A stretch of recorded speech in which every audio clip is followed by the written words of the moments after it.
Xa está en marcha o novo punto de encontro familiar do Barbanza que dará servizo a unha poboación de máis de 60.000 habitantes. Trátase do 8º de Galicia, posto que ata o de agora só existía este servizo nas 7 cidades principais.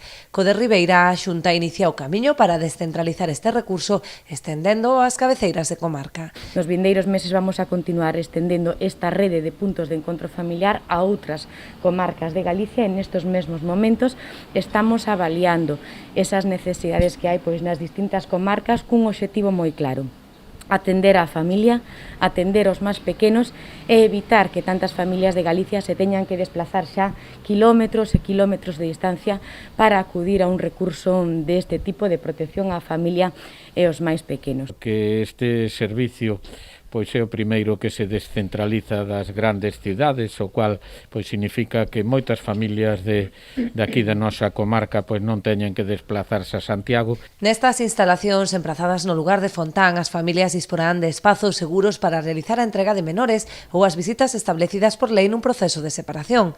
A Fundación Meniños é encargada da xestión do servizo, que ten como principal obxectivo a atención á familia e, sobre todo, aos nenos. O equipo que hai aquí, que é un equipo altamente especializado en intervención familiar e con experiencia no traballo en puntos de encontro, aquí hai psicólogas, traballadoras sociales, educadores, teñen a capacidade para poder ofrecer esa axuda e que todas as familias vexan o punto de encontro como un recurso onde van a ter a oportunidade de ser axudados e o único que se require é a disponibilidade a ser axudados, non? Sempre tendo en conta que os protagonistas son os nenos e as nenas, eles son os protagonistas principais porque eles son esas persoas que dependen de nós, das adultas, para poder desenvolverse axeitadamente. Se tomamos decisións inadecuadas sobre eles ou manexamos a crianza dunha forma inadecuada, as súas consecuencias pódense ver ao longo de toda a vida, non? Entón, o que queremos evitar é ese tipo de situacións.